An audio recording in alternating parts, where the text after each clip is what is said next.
Howdy, howdy, my fellow gamers, and welcome back to another episode of The Toll. I know it's been 2 weeks. I apologize. I'm slacking. There's a brief, short explanation as to why I'm falling behind in my reaction video to A Day to Remember's Mindhunter. Short version is, I'm focusing on Twitch right now just to earn income during quarantine while I'm unemployed. But I want to finish this book. I know you guys want me to finish this book. Most of you guys have already finished this book. So without further ado, we're just going to dive right on into part 4. The only tool we can wield. A testament of the Toll. The sanctimonious sibilants who would wage unwarranted war were an abomination to the Toll. He would descend on them as the furious beating of a million wings, and the skies would rage with thunder. The unrepentant would be struck down, and those who fell to their knees would be spared. Then he would leave them, dissolving once more into a storm of feathers and disappearing to the calming sky. All rejoice. Commentary of Curate Symphonius. The Toll was not only a man of flesh, but a master of it. He possessed the ability to transform into any creature or a multitude of creatures. This verse illustrates his ability to become a great flock of birds, most likely eagles, falcons, or owls, graceful, noble, wise, but also to be feared and respected, creatures that were the epitome of all that the Toll was. Coda's analysis of Symphonius. The ever-present problem with the Symphonius is his inconsistency. He sees things as symbolic or literal whenever it suits him. Thus, his interpretations are more whim than wisdom. While it's possible that the Toll could have taken form as a flock, as it is not likely that he simply possessed the mystical ability to fly, like the Caped Heroes of archival graphics. Chapter 32, A Grim Fulcrum.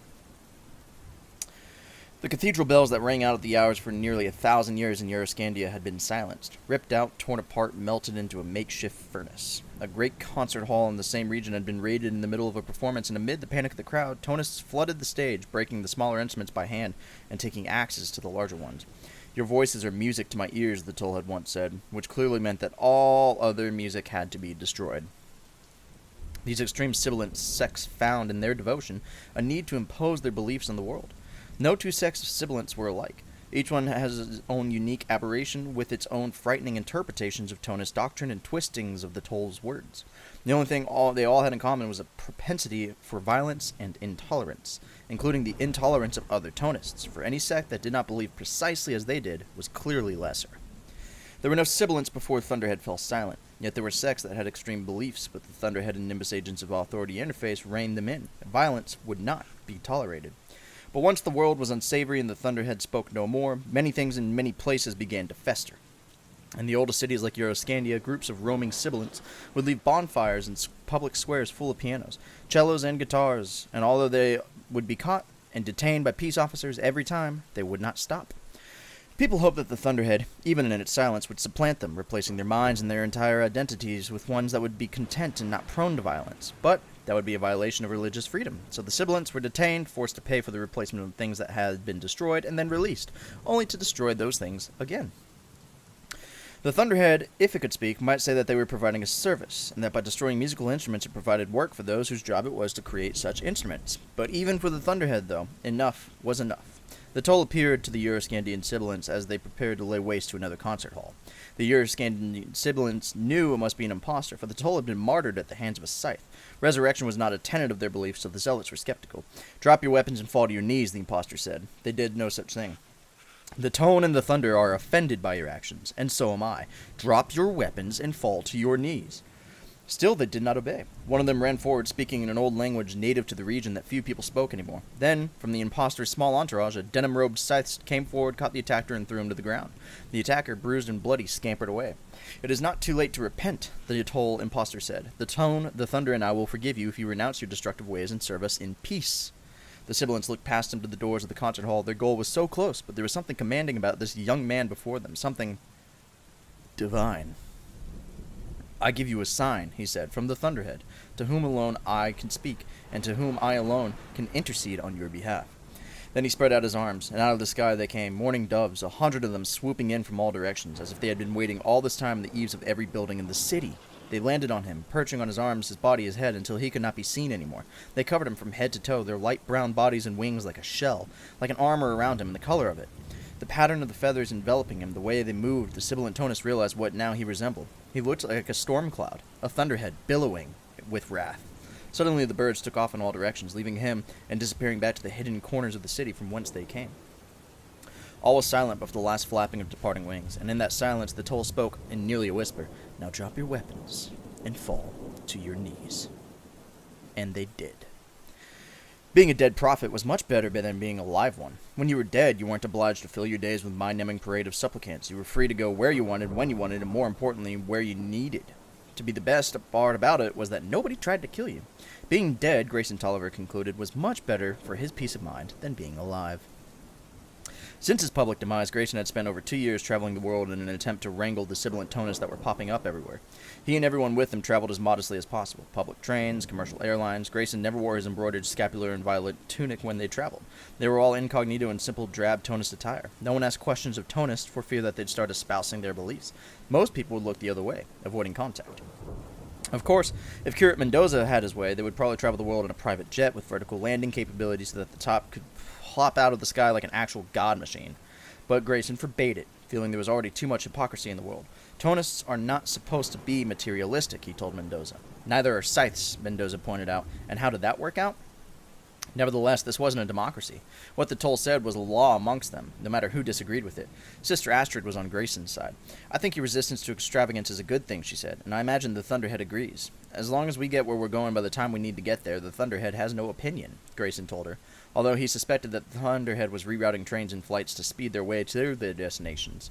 Grayson supposed that if the toll proclaimed they must travel by meal, the Thunderhead would somehow supply them with racing meals. Even with modest travel, Mendoza always managed to find a way to make their arrival dramatic and impressive enough to shake sibilant Tonus to their corroded foundations.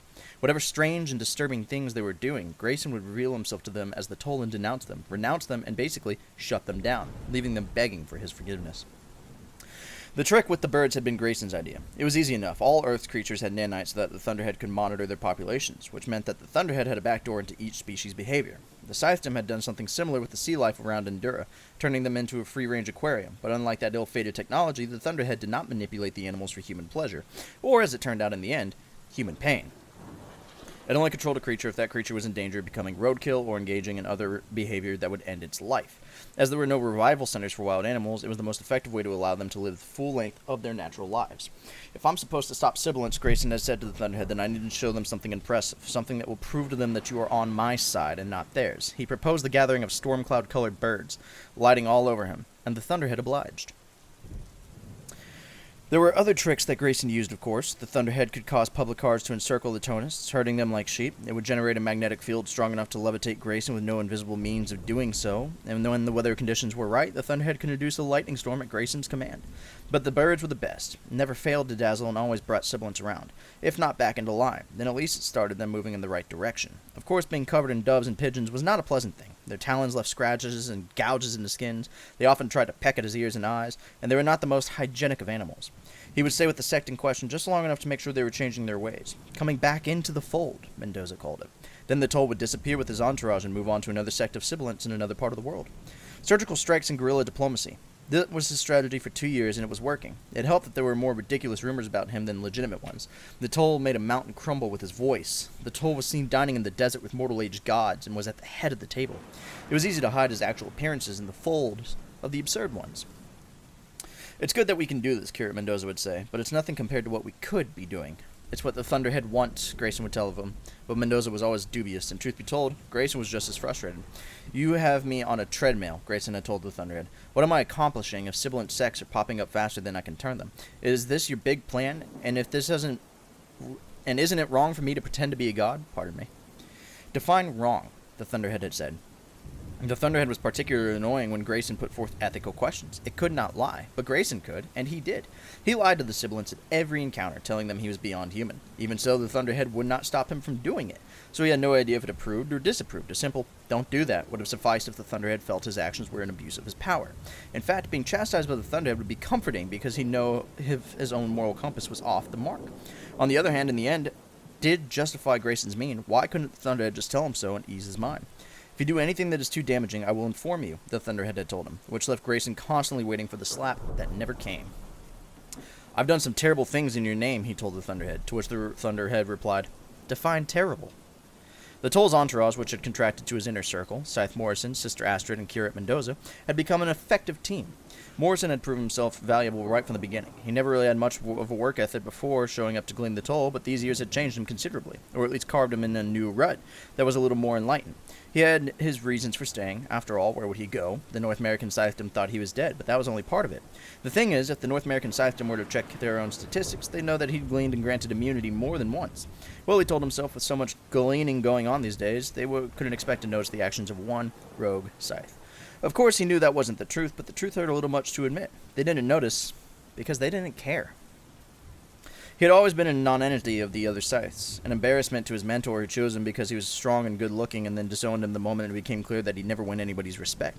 To them, he was a joke, but at least here in the service of the Toll, his existence was acknowledged. He had a place, he had a purpose, he was the protector, and he liked it. Sister Astrid was the only one who had issues with Morrison. "You, Jim, embody everything about the world that I can't stand," she once told him, which made him grin. "Why can't you just admit that you like me? I tolerate you. There's a big difference." As for Astrid, she had her work cut out for keeping them all on the proper spiritual path. She stayed with the Toll because deep down she believed that Grayson Tolliver was the real thing, that he was divinely moved by the tone and that his humility about it was understandable. A humble nature was, after all, the hallmark of a true holy man. It made perfect sense that he would refuse to believe that he was part of the Holy Triad just because he himself didn't believe in himself. Didn't make it any less true. She would secretly smirk each time he faced sibilant Tonist as the Toll because she knew he didn't believe a single thing he said. To him it was just a role, but to Astrid his denial made it all the more true. And then there was Curate Mendoza, the magician, the showman, the producer of their traveling show. He knew he was the linchpin holding it all together, and although there were times that he actually believed his own faith, that always got trampled by the practicality of getting the job done. Mendoza not only organized the Toll's appearances, but kept in close communication with his network of curates around the globe in a constant attempt to wrangle more and more sects under one accepted doctrine, and to help them protect themselves against scythes. Mendoza also worked in the shadows, spreading many of the false rumors about the Toll. They were amazingly helpful in keeping the flock engaged, and in keeping scythes disengaged, because how could scythes give any credence to the Toll sightings when most of them were flights of fancy? Yet when Grayson found out what Mendoza was doing, he was horrified. How could Grayson not see the value? "You're telling people that I've risen from my own ashes?" "There is a precedent," Mendoza tried to explain. "The history of faith is full of falling and rising gods. I'm laying the groundwork for your legend." "If people want to believe that, fine," Grayson said, "but I don't want to encourage it by spreading more lies. If you want me to help you, why do you keep trying my hands?" Mendoza said, increasingly frustrated. "Maybe because I want you to use your hands for something more than pleasuring yourself." That actually made Mendoza laugh. Because what had these past few years been but in Grayson Tolliver spewing his will in everyone else's direction, but laughing at the Toll was over the line, so he backpedaled quickly. "Yes, your sonority," Mendoza said, as he always said. "I'll try to keep that in mind." He had no choice but to back off, because arguing did nothing with this headstrong boy, a boy who had no idea what it actually took to keep his mystique alive, although Mendoza was beginning to wonder why he even bothered. Then something happened that changed everything. "Grief, grief, and even more grief," the Thunderhead wailed in Grayson's ear one evening. "I wish I could have blinded my eyes to it. This event is a grim fulcrum upon which many things pivot." "Can you please not speak in riddles?" Grayson asked, "and just tell me what's going on?" And so the Thunderhead told him in excruciating detail about the stadium gleaning. Tens of thousands fell in a single evening. It will be all over the news in moments. Even if the North American Scythedom tries to hide it, it's too big to erase, and it will lead to a chain reaction of events that will lead the world in unprecedented upheaval. "What are we going to do about it?" Grayson asked. "Nothing," the Tone said. "It is a scythe action, which means I cannot even react to it. I must treat it as if it never happened." "Well," said Grayson, "you can't do anything, but I can." "Continue what you've been doing," the Thunderhead instructed him. "Now more than ever, the sibilants will need to be reined in." And then the Thunderhead said something that chilled him. "The odds that sibilant Tonus will seriously damage the future of humanity have ticked up to 19.3%.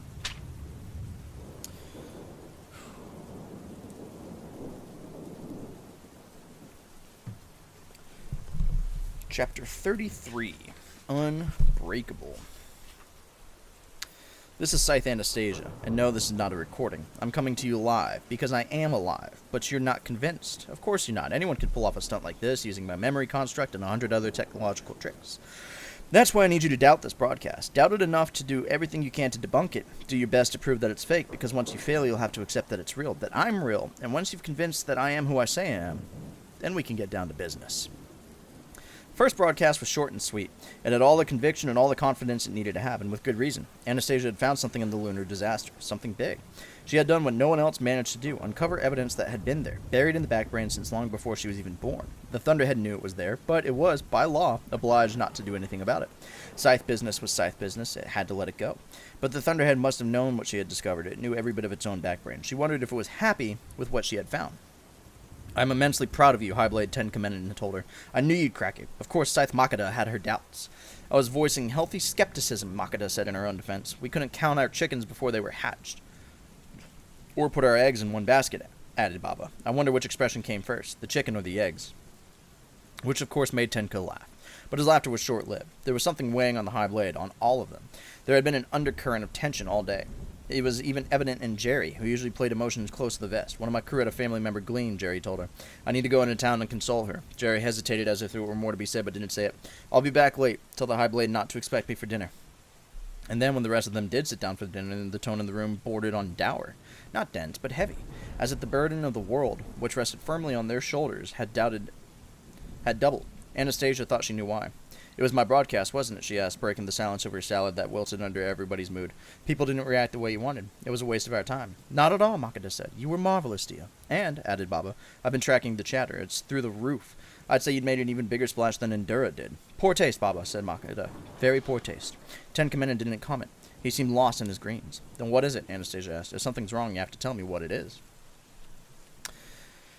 There was an incident last night, Tenkamen finally told her. In North America. Anastasia braced herself. Did it involve Rowan Damish? Tenka looked away, and so did Baba, but Scythe Makeda held glaring eye contact. Yes, as a matter of fact, it did. Anastasia curled her toes so tightly she felt the soles of her feet begin to knock.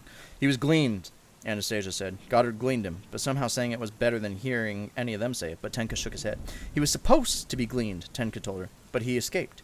Anastasia folded with relief. It was not very Scythe-like. She tried to regain her composure, but everyone had seen. He's with the Texans, Makeda said. Why'd they save him is beyond me. He's their enemy's enemy, Baba said. The problem isn't that he escaped, it's what happened afterward, Tenka told her. Goddard ordered a massive gleaning beyond anything we've ever seen. Nearly 30,000 souls were taken, and he's ordered those who escaped be hunted down along with their family. He's invoking the third commandment. As if that applies, snapped Makeda. When you've just condemned an entire stadium to death, who wouldn't run? Anastasia was silent. She shook it in. She tried not to respond because it was just too big a thing to respond to. Brown was safe, and because of it, thousands were dead. How was she supposed to feel about this? Your broadcast went out as if it was happening, before we even heard, Tenka said. We thought it would overshadow you, but it was just the opposite. And in light of this news, it makes everything you have to say all the more important. We want to speed up the schedule. Another broadcast tomorrow night. People need to hear from you, Anastasia said, Makeda. You're a voice of hope in the horror. Yes, of course, Anastasia told him. I'll do another broadcast as soon as possible. The main course came out, a roast so rare it was bloody. Such things couldn't bother a Scythe, but today they all look away when the server card. This is Scythe Anastasia. Have you debunked me yet? Have you done what my mentor Scythe Marie Curie, the Grand Dame of Death, would have called your due diligence? Or are you willing to accept the assertions put forth by the vast various Scythedoms who support Overblade Goddard's claims to larger and larger pieces of the world? Of course they say I'm an imposter. What else can they say if they don't want to anger Goddard? Goddard, who invited tens of thousands to witness a gleaning that turned out to be their own. He claims that Scythe Lucifer sank Endura. It's a solid fact of history now. As I was there, I can tell you this much is true. Scythe Lucifer was on Endura. The eyewitness accounts of survivors who saw them are legitimate. But did he sink Endura? Not a chance. In the coming days, I'll offer testimony that will make it very clear what happened on Endura, and who was responsible. In Goddard's glass chalet, there were surprisingly few things that could be broken. Ayn watched as Goddard tried, but they simply lived in a world where everything was too well made. She was done trying to quell his temper. His undersides could be his wranglers now. Today was Nietzsche. Constantine hadn't been seen for days. Supposedly he was off meeting with representatives of the Lone Star region, trying to convince them to turn over Rowan, but they still denied that they even had him. Underside Franklin would have nothing to do with Goddard when he was like this. Tell me when he's human again, Aretha would say, and go off in her own quarters on the floor far enough away not to hear his rampage. His latest tantrum was brought on by Scythe Anastasia's second message to the world. I want her found, he demanded. I want her found and gleaned. She can't be gleaned, Underscythe Nietzsche tried to explain. Whether you like it or not, she's still a Scythe. Then we'll find her and make herself glean, yelled Goddard. I'll make her suffering so great that she'll end her own life just to stop it. Your Excellency, the suspicion that would bring upon you will not be worth the effort. It made Goddard throw a chair across the room. It didn't break. Ayn sat calmly in the conference room, watching the drama play out between them. Nietzsche kept looking to her for help, but she would not waste her breath. Goddard would be unreasonable until he wasn't. Period. Then he would find a rational excuse for everything he had been done while unhinged. Ayn used to believe the things Goddard did were all part of a greater plan, but now she saw the truth. The plan was always came after the action. He was brilliant at finding shapes in the clouds of his fury, such as convincing himself that the mile-high gleaning was a decisive act of wisdom. Repercussions from mass gleanings had been immediate. Those regions that were anti-Goddard rallied against him. Half a dozen regions announced that they would grant immunity to anyone who chose to leave Goddard's dominion, and plenty of people were taking up on the invitation. Yet, in spite of all that, those people who supported Goddard were also galvanized, insisting that those people at the stadium deserved gleaning, because anyone who would want to witness an execution deserved what they got. even though they were probably all watching themselves before the feed was cut. Most people, however, didn't take a position either way. They just wanted to disappear into the pleasantries of their lives. As long as when bad things happen, they happen to someone else or somewhere else, to someone they didn't know, it was not their problem. Except that everyone knew someone who was at the stadium that day and did not come home. Nietzsche tried to continue to soothe Goddard, who was still stormed around the conference room. Anastasia is nothing, Your Excellency, Nietzsche said. By reacting to her, you're making her much more important than she needs to be. So I should just ignore her and her accusations? Accusations are all they are, and we don't even yet know what she's accusing you of. She's an itch best left unscratched, Your Excellency. That actually made Ayn laugh, because she could imagine Goddard scratching an itch until he bled out. Finally, Goddard slammed himself down into a chair and reined in his rage. Tell me what's going on out there, he demanded. Tell me what I need to know. Nietzsche sat down at the conference table. Allied Scythedoms are either supporting what you did at the stadium or are remaining silent. Scythedoms who stand against you are calling for you to self-glean. But I'm more concerned with the flood of people crossing the border into the Lone Star region. You wanted fear, Ayn said. Now you've got it. We're exploring the possibility of building a wall to stem the exodus. Don't be ridiculous, Goddard said. Only idiots build walls. Let them go, and once we succeed in absorbing the Lone Star region, those who abandon Mid-America will be marked for gleaning. Is that how you solve every problem now? Ayn asked. Glean it away? She expected him to snap back at her, but his mood had settled. It's what we do, Ayn. It's the tool we've been granted, the only tool we can wield. And then, continued Nietzsche, it's the matter of the Tonists. Tonists, lamented Goddard. Why must Tonists always be on the agenda? You turn their prophet into a martyr, Ayn pointed out. In spite of what you think, dead enemies are harder to fight than live ones. Except, said Nietzsche, hesitating. Except what? Goddard prompted. Except that we've been tracking reports that the toll has appeared to people. Goddard grunted in disgust. Yes, I know. In cloud and the pattern of burnt toast. No, Your Excellency. I mean in the flesh. We're beginning to think the reports might be credible. You can't be serious. Well, we never confirmed that the body presented was actually at the tolls. It's possible that he's still alive. Ayn took a deep breath, suspecting another round of things not breaking was about to begin. Alright, and that will be the end of this episode of Storytime with Freak. Thank you all so much for watching and for your support. I hope you all are staying healthy and safe in this time. Our daily conversational topic for this video will be, what have you been doing during quarantine to pass the time, to earn an income, to really do anything? How's your quarantine been? But thank you all so much for your support. Feel free to check out the links down below. Check out our other videos as well. We are trying to get so much more gaming content out. And I will see you hopefully sooner than 2 weeks with an episode of Storytime. We are almost to 1,000 subscribers. Only about 25% of you are subscribed. So if you're watching this video, please feel free to hit that subscribe button down below. Turn on the notification bell. It's free. Much love, and as always, stay freaky.